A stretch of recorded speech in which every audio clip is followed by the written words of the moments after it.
Thanks so much, Christina. Now, time for the main event. Omar is going to speak for about an hour and we will have time for audience questions afterwards. 20 minutes, an hour, Maeve! I did think you had a lot of stamina. Okay, that's much better for everybody. Because my next point was that we wouldn't get to everybody's questions. So I think reverse that. He's going to speak for 20 minutes and then we will have plenty of time for questions. Obviously, I will caution when you're asking questions, please make it a question and not a sermon. Okay? I'm not looking at any gender in particular. So, 2 decades ago, the broadest Palestinian coalition to ever exist, with representation from Palestinians in exile, under occupation, and who are second-class citizens of present-day Israel, made history by launching the boycott, divestment and sanctions call, forming a worldwide anti-racist, non-violent solidarity movement. Omar Barghouti is a Palestinian human rights activist who co-founded this civil society BDS movement in 2005. In 2017, he won the International Gandhi Peace Prize. And we are so glad to have him here tonight. Please give him a big welcome to Cork.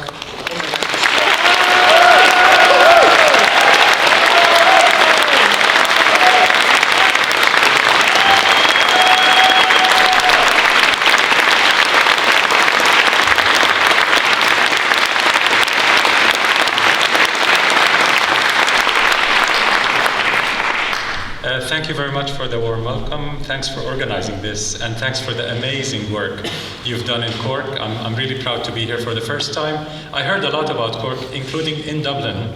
As people suspect that, but even people in Dublin are talking about Cork. Back in 2009, I wrote that our South Africa moment was nearing. Despite the US-Israeli live-stream genocide against over 2 million Palestinians in the illegally occupied and besieged Gaza Strip, I now think this moment is nearer than ever, mainly because the BDS movement is beginning to affect policy change towards isolating Israel's 77-year-old regime of settler colonialism and apartheid like never before. A few weeks ago, Israeli Prime Minister Netanyahu, wanted by the ICC for war crimes and crimes against humanity, shockingly called for Israel to become a super Sparta, admitting for the first time Israel's unprecedented global isolation. Even US President Trump, in his speech before the Israeli parliament, warned Israel of its worldwide isolation, saying, quote, "It was getting to be a little nasty out there in the world." You know his eloquence. And he continued, "And ultimately the world wins. You can't beat the world." End of quote. Sometimes Trump says the truth. This world that he's talking about is us. It's all of us who have collectively, persistently, and strategically campaigned to end Israel's genocide. The BDS movement has been the main engine behind this isolation.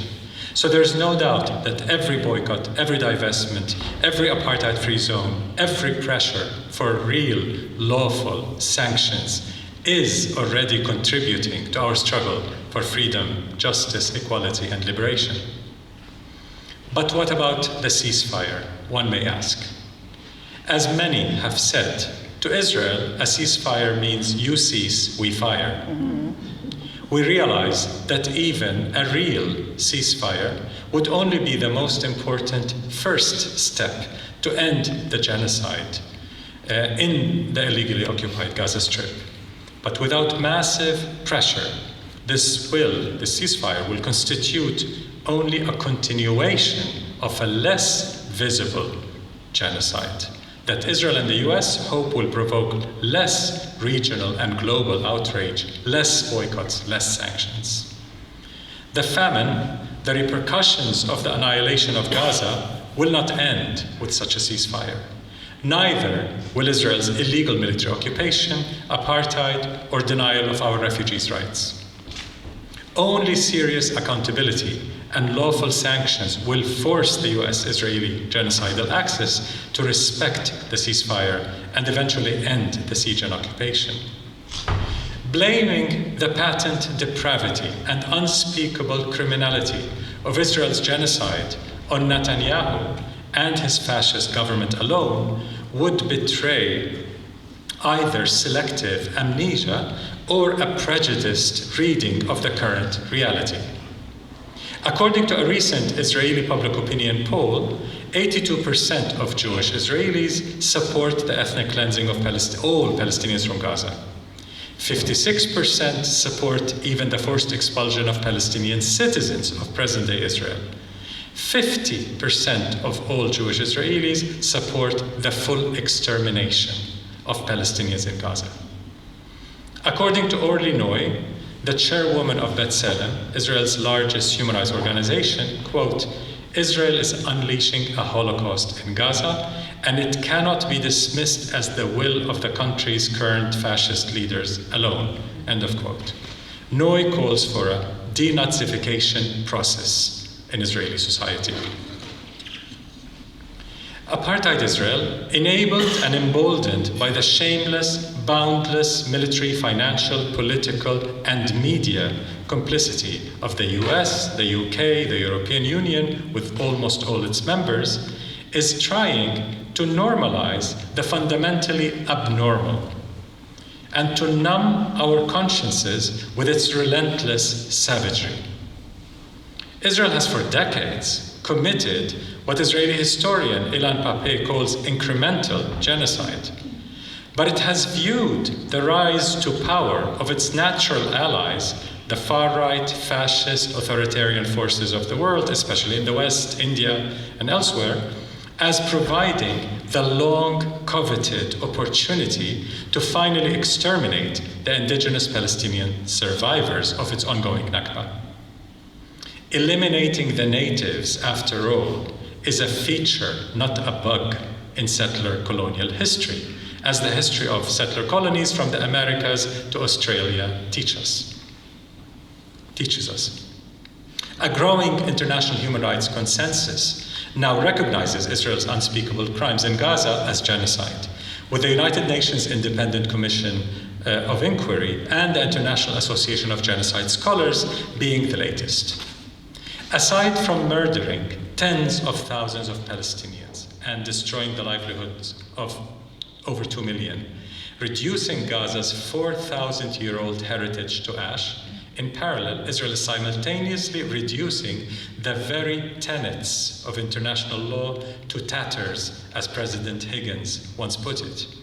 And it is bringing the world, with the help of the US and the EU, much closer to a might makes right era.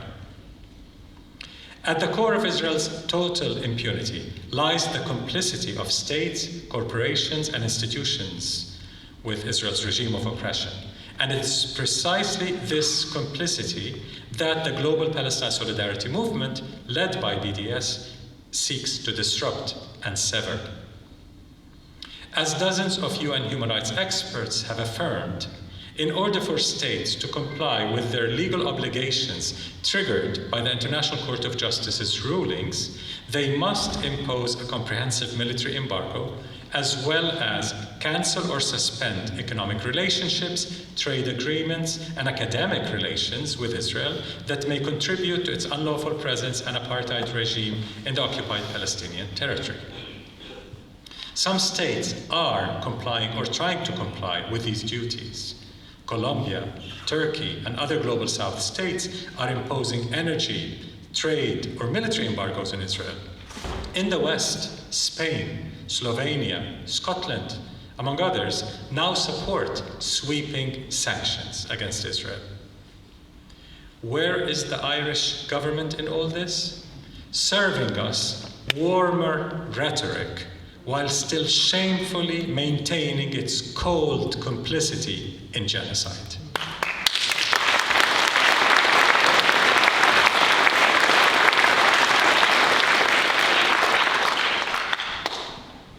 The global majority realizes today that Israel's regime of oppression is a model for much of the world's authoritarian rulers. It is a partner of fascist parties in the West, most of whom are anti-Semitic to the core. It is a partner of far-right regimes globally, including in the Arab region, Saudi Arabia, United Arab Emirates, and so on. Israel sells its military security technologies and colonial doctrines as battle-tested. Guess on whom? On Palestinian bodies, Lebanese bodies, Syrian bodies, among others. From the export of weaponized spyware technologies and its disinformation and election rigging services as a diplomacy tool, Israel has for many years been a culprit in not just illegal surveillance and influence in the West, but also war crimes perpetrated by dictatorships worldwide. Facing Israel's Western-enabled genocide and exercising our moral agency, we in the BDS movement have persistently channeled our grief and our immense rage into principled and strategic energy to end the genocide and dismantle the underlying regime of settler colonial apartheid, as well as holding the perpetrators and their accomplices to account. Palestinians have no illusions, though, that justice will shine on us from the ICJ, the International Court of Justice in The Hague, or the United Nations in New York.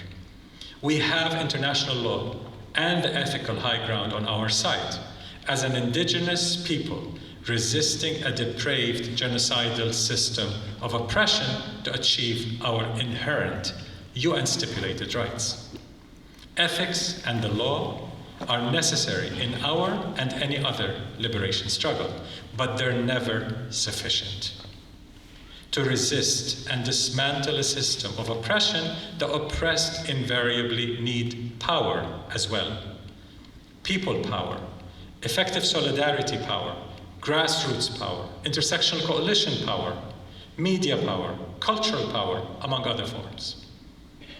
When the Palestinian consensus calls for BDS worldwide, including against Israel's complicit academic, cultural, and sports institutions, and against the colonial Histadrut, the Israeli Trade Union Federation, we're not begging the world for charity. We're calling for meaningful solidarity. But before both, we're demanding an end to complicity, to do no harm. As the struggle that abolished apartheid in South Africa has shown, and I was personally part of that struggle when I went to school in New York, ending state, corporate, and institutional complicity in Israel's system of oppression, especially through the non-violent tactics of BDS, is the most effective form of solidarity. Launched in 2005, the nonviolent BDS movement is led by the largest coalition in Palestinian civil society. It's inspired by the South African anti-apartheid struggle, the US civil rights movement, the Irish struggle for liberation, among others. But it's most importantly rooted in a century of Palestinian popular resistance. BDS aims at ending Israel's regime of illegal occupation and apartheid and upholding the right of Palestinian refugees to return and receive reparations. Anchored in the Universal Declaration of Human Rights, the BDS movement categorically rejects all forms of racism and discrimination, including anti-Palestinian, anti-Muslim, anti-Jewish racism. BDS targets complicity, not identity. There's nothing Jewish about Israel's illegal occupation, ethnic cleansing, settler colonialism, apartheid, or genocide. And therefore, there's nothing anti-Jewish about striving to end these structures of oppression.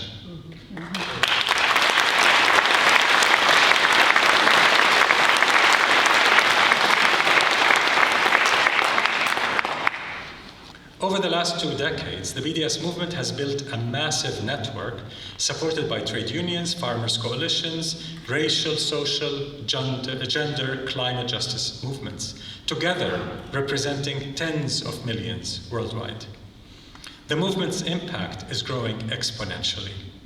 BDS has played a significant role in the divestment of giant sovereign funds in Norway, Luxembourg, New Zealand, Netherlands, and elsewhere from complicit companies and banks.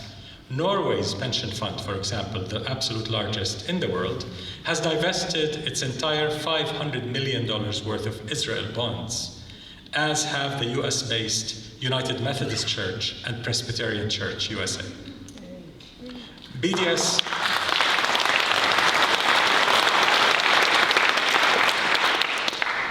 When I say this fact in the North, some people get angry. I never understand why.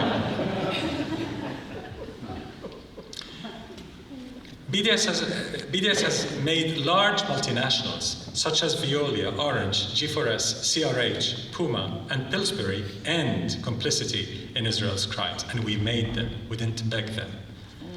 Co-op in the UK and in parts of Italy have joined the boycott of Israeli products, and tens of city councils, like this one, and we're very proud of the Cork City Council, have adopted ethical procurement and or investment guidelines or announced themselves apartheid-free zones to exclude companies implicated in Israel's crimes. In the last year or so alone, there have been deeply inspiring BDS measures taken by trade unions globally.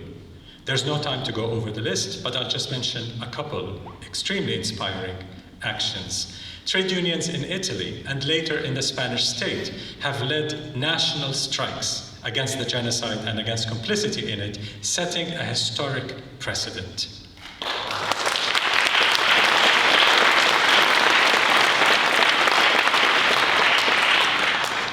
Dock workers and transport unions from France and Belgium to Morocco, from Turkey and Greece to Spain, among others, are translating their solidarity into inspiring mobilizations to actually disrupt the military supply to genocidal Israel. Tens of universities in Europe, Latin America, and South Africa have cut academic ties with Israel's deeply complicit academic institutions, and universities in the US have divested from companies enabling Israel's crimes.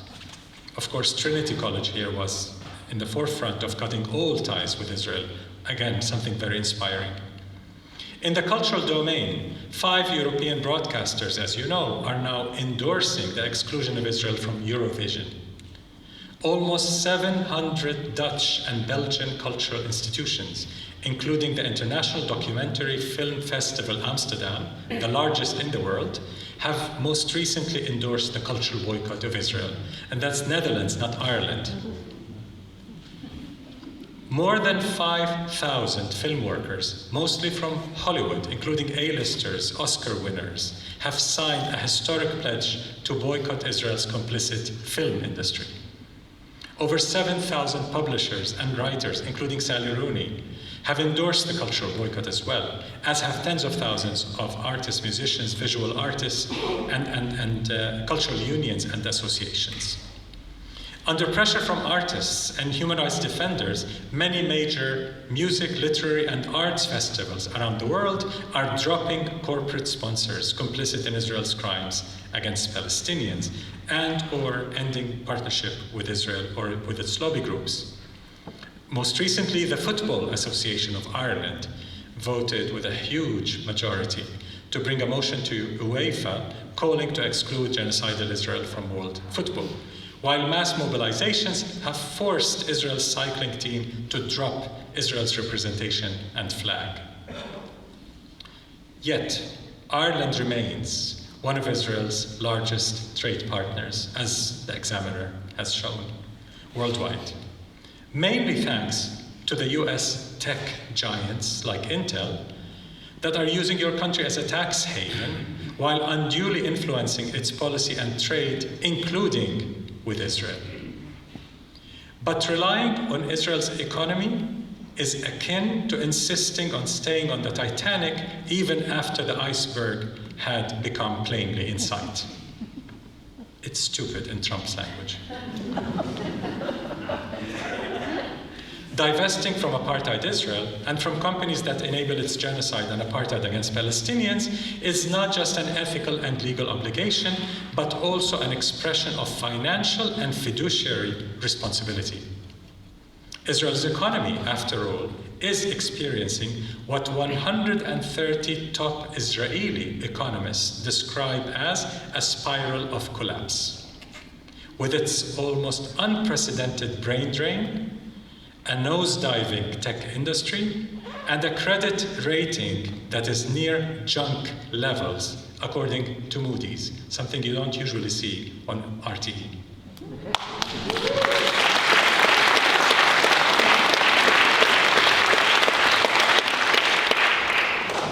Intel has frozen a planned $25 billion with a B dollar investment in Israel in 2024, partly thanks to a BDS campaign. Increasingly seen by investors as what the BDS movement calls a shutdown nation, Israel has ranked dead last among 50 countries in the recently released Nations Brand Index. What does BDS have to do with all this? The chairman of the Israel Export Institute admits, quote, BDS and boycotts have changed Israel's global trade landscape, end of quote. But wouldn't respecting BDS guidelines cost us jobs? A few trade unionists have asked. The BDS movement has been around for over 2 decades.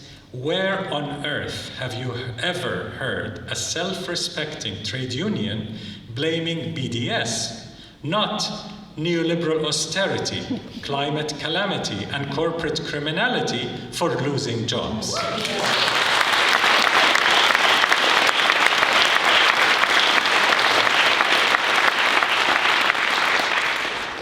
Actually, one British trade union leader, who shall remain nameless, has actually raised this concern, obviously in private. They wouldn't dare say it in public. So allow me to cite what I said at the time at the conference of the British Trades Union Congress in response. Quote, across the West, including the UK, the economy, academia, society are significantly dominated by militarization and securitization. When the Labour Party had an actual progressive, pro-Labour leadership, not a racist, authoritarian, corrupt, neoliberal one, it had a revolutionary and well-thought-out plan to transition the economy and society to be more peaceful, more democratic, more ethical, more respectful of people on the planet, and more beneficial for working people. Whatever happened to that vision? But why is this our business as Palestinians? Because your weapons, again, I'm talking to British trade unionists, because your weapons are burning and cutting our children, women, and men to pieces. So excuse our audacity in demanding justice and accountability.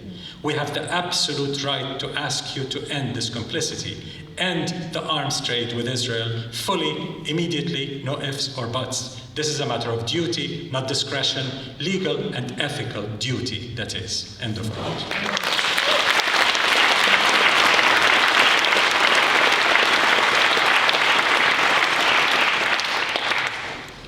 Solidarity is more needed now than ever, and it begins with ending complicity and pushing for serious accountability.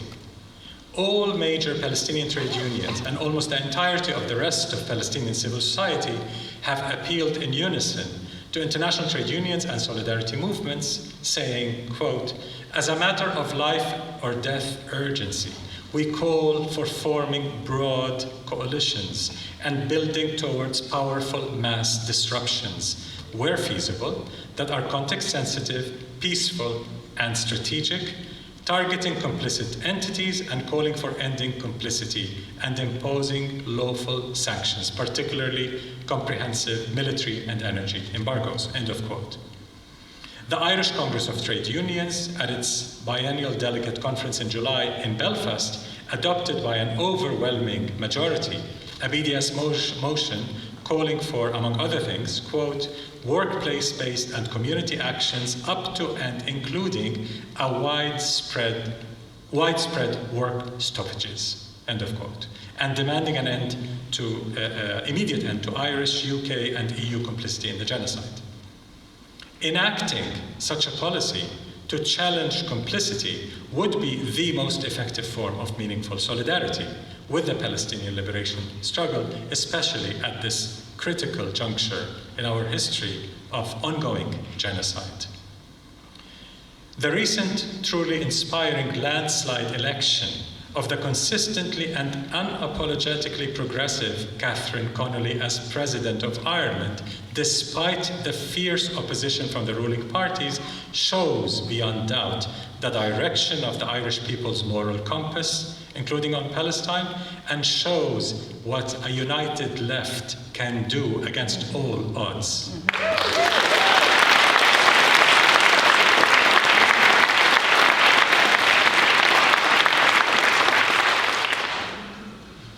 BDS is fundamentally calling on the people of conscience everywhere and their institutions to fulfill their profound moral obligation to desist from complicity in Israel's system of oppression against Palestinians. So what are our priority demands at this point? 7 quick points. 1, peacefully disrupting business as usual with Israel at the state, corporate, and institutional levels.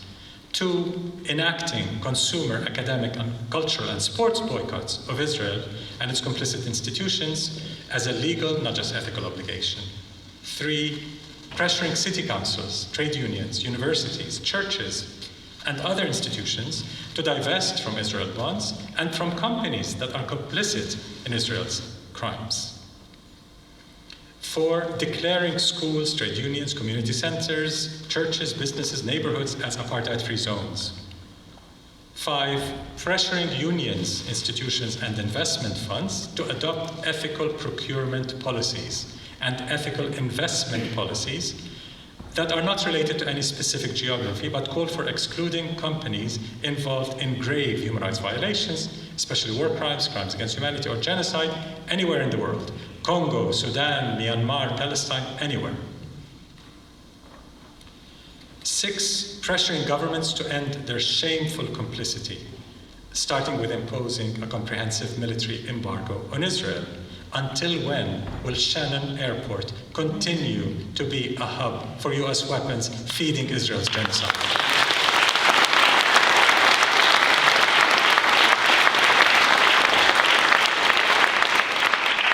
And to impose lawful, targeted financial, economic, academic, diplomatic sanctions, including expelling Israel from the UN, the Olympics, FIFA, Eurovision, UEFA, and so on.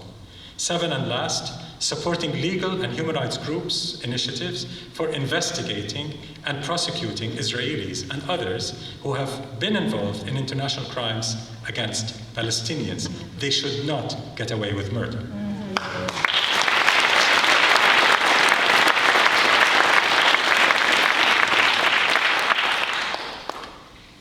To end, some might say we're having genocide fatigue and see no hope. Well, Palestinians do not have the luxury of genocide fatigue or of giving up hope. Not to mention that, as I've said on other occasions, giving up hope is so un-Irish. For a century, the Palestinian people has resisted colonial oppression without ever giving up. We insist on our full menu of rights, as Archbishop Desmond Tutu once put it. Never give in to despair, never give up hope.